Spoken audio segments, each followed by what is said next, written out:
Halo guys, jumpa lagi dengan channel Masno22. Sebelum kita lanjut ke ceritanya, jangan lupa yang belum subscribe di subscribe, like, dan komen videonya ya. Terima kasih. Melihat kakaknya mengatakan ini, Ji Meiling tidak berkata apa-apa lagi, tapi dia selalu merasa sedikit tidak nyaman di hatinya. Segera, Ji Cheng datang bersama ayahnya Ji Lianjun. "Ayah, aku yakin kali ini yang pasti anak paman ketiga, karena aku sudah melihat keluarga Ji kita. Token, sudah bertahun-tahun dan saya belum mendengar kabar dari paman ketiga saya. Kali ini saya akhirnya bisa menghubunginya." Ji Cheng mengikuti Ji Lianjun dengan penuh semangat sambil berjalan dan berkata. Ji Lianjun juga sangat bersemangat. "Baiklah, jika putra paman ketiga Anda benar-benar ada di sini kali ini, maka kita harus menghiburnya dengan baik, tetapi menghibur adalah hiburan, jadi jangan sebutkan masalah keluarga kepadanya. Sekarang keluarga Ji berada dalam situasi ini, saya tidak ingin paman ketiga Anda dan keluarganya terlibat lagi." "Ya, aku tahu, aku tidak akan mengatakannya," Ji Cheng mengangguk. Ketika Ji Cheng dengan cepat masuk ke aula bersama Ji Lianjun, dia hanya melihat Ji Meiyan dan Ji Meiling duduk di aula sedang makan. Li Cheng tertegun dan berkata, "Kakak perempuan tertua, kakak perempuan kedua, saya meminta Anda untuk membawa saudara laki-laki keenam, di mana yang lainnya?" Ji Meiling tidak berani berbicara, tetapi hanya menatap Ji Yingshan. Li Meiyan berkata, "Saudaraku, orang-orang itu pada pandangan pertama adalah pembohong.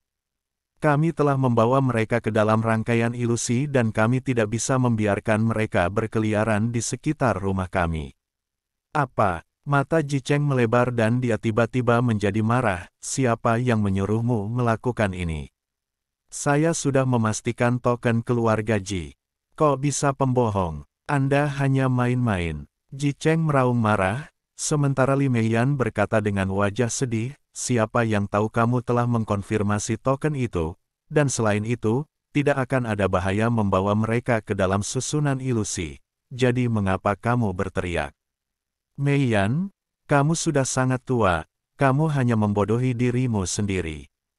Cepat keluarkan orang-orang dari barisan ilusi.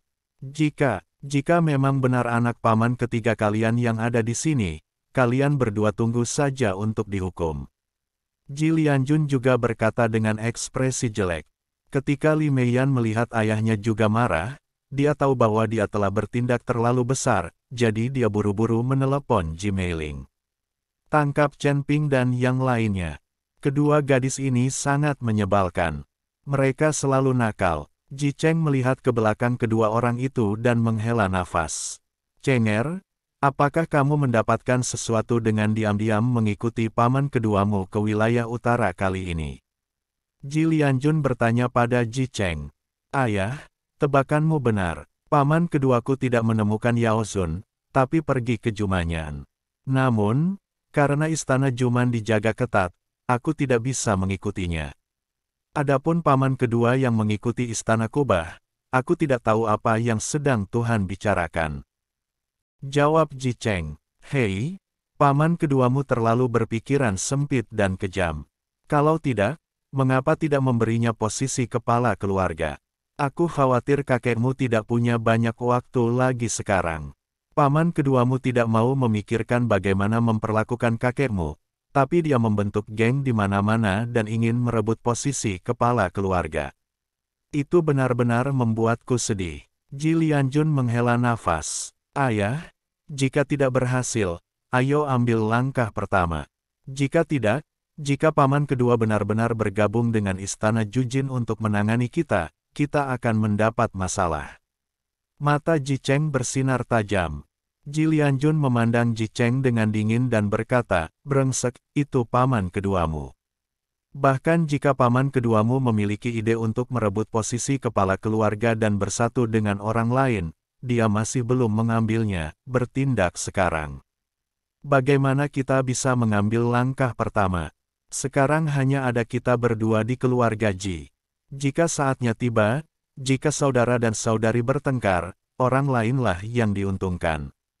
Apakah kamu membuat orang lain tertawa? Cenger, kamu adalah orang yang setia. Biar ku beritahukan padamu, lebih baik paman keduamu mengkhianati kami daripada kami mengkhianatinya. Kami tidak boleh menanggung keburukan. Apakah kamu mengerti?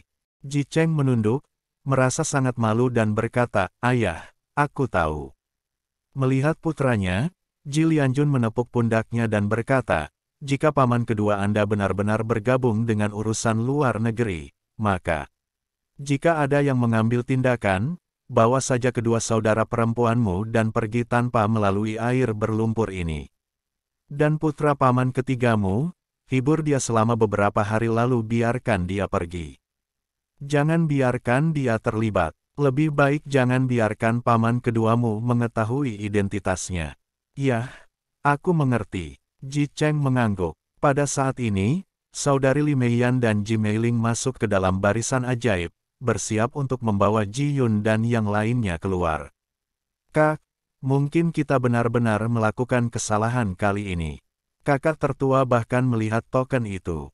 Mungkin dia benar-benar putra paman ketiga dan saudara keenam kita. Kalau begitu, apa yang kita lakukan, tidak heran ayahku adalah marah. Li Meiling berkata dengan lembut. Ji Meiyan juga memiliki sedikit kegugupan di wajahnya saat ini, kakak tidak mengatakan bahwa dia melihat token itu. "Jika kita melakukan kesalahan, minta maaf saja. Bagaimanapun, kita tidak bisa terluka dalam susunan ilusi, perlu membawa orang-orang itu keluar dengan cepat." Keduanya buru-buru mencari jejak Ji Yun dan yang lainnya dalam formasi ilusi, tapi keduanya berkeliaran untuk waktu yang lama, dan tidak ada jejak mereka. Tidak ada seorang pun yang terlihat. Saya menemukan bahwa tidak peduli bagaimana mereka berbalik, mereka selalu kembali ke posisi semula. Kali ini, keduanya sedikit panik. "Kak, kenapa kita terjebak dalam formasi ilusi dan tidak bisa keluar?" Ji Meiling melihat sekeliling dengan panik. Aku tidak tahu. Aku jelas mengikuti instruksinya. Aku tidak seharusnya tersesat dalam susunan ilusi. Kenapa aku tidak bisa keluar?" Li Meiyan juga sedikit panik. Tepat ketika mereka berdua panik, Chen Ping dan yang lainnya sudah keluar dari formasi ilusi. Tidak ada cara untuk menjebak Chen Ping dengan susunan ilusi tingkat ini. Sekarang Chen Ping memiliki sumber ilusi. Jika dia ingin menggunakan susunan ilusi untuk menjebak Chen Ping, itu hanyalah tipuan. Chen Ping dan dua lainnya berjalan menuju aula saat ini. Ji Cheng dan Ji Lianjun sedang menunggu di aula. Melihat Ji Yun dan yang lainnya datang, Li Cheng buru-buru menyapa mereka. "Kakak keenam, aku benar-benar minta maaf. Kakak perempuan tertua dan keduamu terlalu nakal dan membawamu ke dalam barisan ilusi.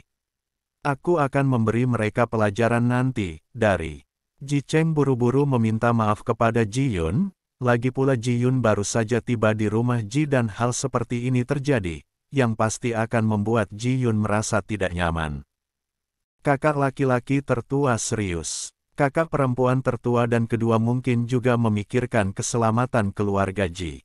Ji Yun tersenyum tipis dan berkata, "Kakak keenam, ini ayahku dan pamanmu." Li Cheng segera menarik Li Yun ke Li Lianjun. Ketika Li Yun melihat ini, dia berlutut di tanah dengan bunyi gedebuk, lalu bersujud kepada Li Lianjun 3 kali. "Keponakan Ji Yun, temui pamanku." Ji Yun berkata dengan sangat bersemangat.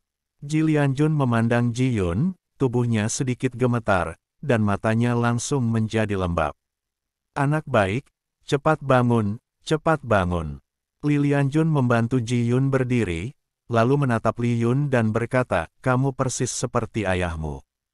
Bahkan tanpa tanda apapun, aku bisa mengenalimu sekilas." "Paman, ini dua temanku, Chen Ping dan Huo." Ji Yun segera memperkenalkan Chen Ping dan Huo Feng kepada Ji Lianjun.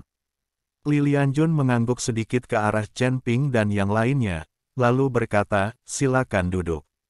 Setelah duduk, Li Lianjun berkata kepada Ji Cheng, "Cenger, panggil kedua saudara perempuanmu." "Jangan, mereka mengira semuanya akan berakhir jika mereka bersembunyi dan tidak masuk." Mereka harus dihukum atas apa yang terjadi hari ini. Iya, Ji Cheng mengangguk, lalu berkata kepada Ji Yun, kakak keenam, kemana kakak perempuan tertua dan kedua lari setelah mereka membawamu keluar.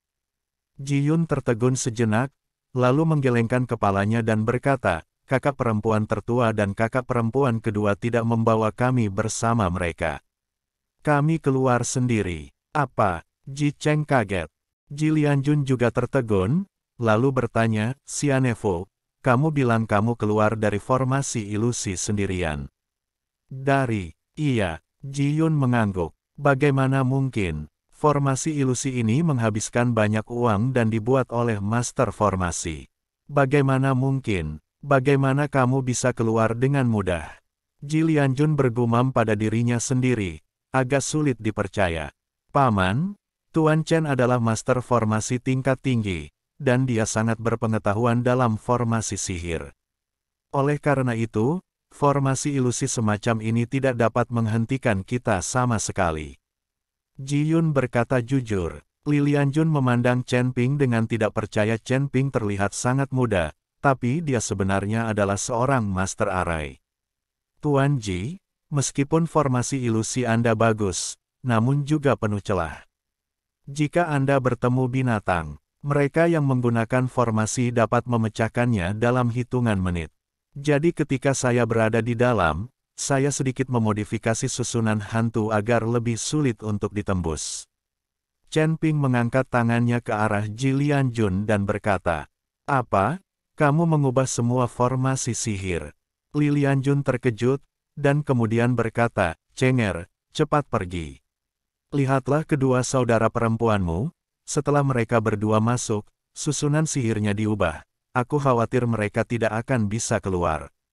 Ji Cheng merasa malu. Sekarang formasi ilusi telah diubah, dia tidak bisa keluar bahkan jika dia masuk. Jadi Ji Cheng melihatnya.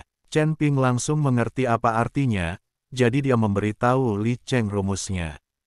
Chen Ping, selama kamu mengikuti instruksinya, kamu tidak akan tersesat, kata Chen Ping. Ji Cheng mengangguk lalu berlari keluar. Segera, Ji Cheng masuk bersama Ji Meiyan dan Ji Meiling. Ketika kedua gadis itu melihat Chen Ping dan yang lainnya, mereka langsung terkejut. Bagaimana kamu bisa keluar? Li Meiyan bertanya dengan bingung. Diam. Ji Lianjun mendengus dingin, kalian berdua terlalu lancang. Kakak keenammu baru saja tiba dan kamu melakukan ini padanya. Apakah ini cara menjamu tamu? Cepat dan minta maaf kepada saudara keenammu. Selain itu, Tuan Chen adalah master formasi, jadi formasi ilusi tidak bisa menjebak mereka sama sekali. Selain itu, Tuan Chen juga mengubah formasi agar lebih sempurna. Jika tidak, mengapa kamu terjebak di dalam? Ji Meiyan dan Ji Meiling terkejut pada awalnya mendengarkan. Mereka tidak berharap bahwa Chen Ping masih muda. Ternyata menjadi master. Namun, keduanya juga tahu bahwa mereka telah melakukan terlalu banyak, dan bergegas ke Ji Yun di depan Ji Yun. Keenam bersaudara itu benar-benar malu. Kami salah, kami tidak sengaja memperbaiki Anda. Ji Yun buru-buru bangkit, saudari kedua, ini hanya lelucon kecil, saya tidak peduli. Kemudian, keduanya pergi ke Chen Ping dan Huo Feng lagi untuk meminta maaf, dan sikapnya sangat tulus, dan tidak ada celah. Keras kepala awal, dapat dilihat bahwa tutor Ji Lianjun ini sangat ketat. Keponakan Hiroshi, ayahmu baik-baik saja. Aku benar-benar tidak berharap selama bertahun-tahun, dia bisa membesarkanmu. Putra Skolatal, ayahmu adalah yang paling nakal ketika dia masih muda, dan kakekmu akhirnya mengakhirinya. Begitu dia berjalan selama bertahun-tahun, kakekmu berpikir selama bertahun-tahun. Ji Lianjun menyebutkan masa lalu dan tampak sedikit sedih. Ji Yun mendengarkan kata-kata Ji Lianjun, malu di wajahnya. Seperti apa tampilannya sebelumnya, dia adalah yang paling jelas di dalam hatinya, itu adalah seorang saudari In di mana Anda tahu apa. Menelepon sutradara, itu tepat setelah Chen Ping, temperamen Li Yun perlahan berubah. Nak, ayahku sangat baik, sekarang aku membangun sekte terbang, bisnis pengoperasian. Jika bukan karena situasi baru-baru ini, ayah saya ingin berkumpul. Nak, aku tidak tahu bagaimana kakekku sekarang, aku ingin melihat orang tuanya. Ji Yun bertanya pada Ji Lianjun. Ketika saya mendengar Ji Yun melihat orang tua itu, Li Lianjun ragu-ragu. Tetapi pada saat ini, keluarga Ji berlari dan berkata, pemilik keluarga, itu tidak baik, wanita tua itu muntah lagi, dan sekarang ketiga apoteker tidak ada hubungannya.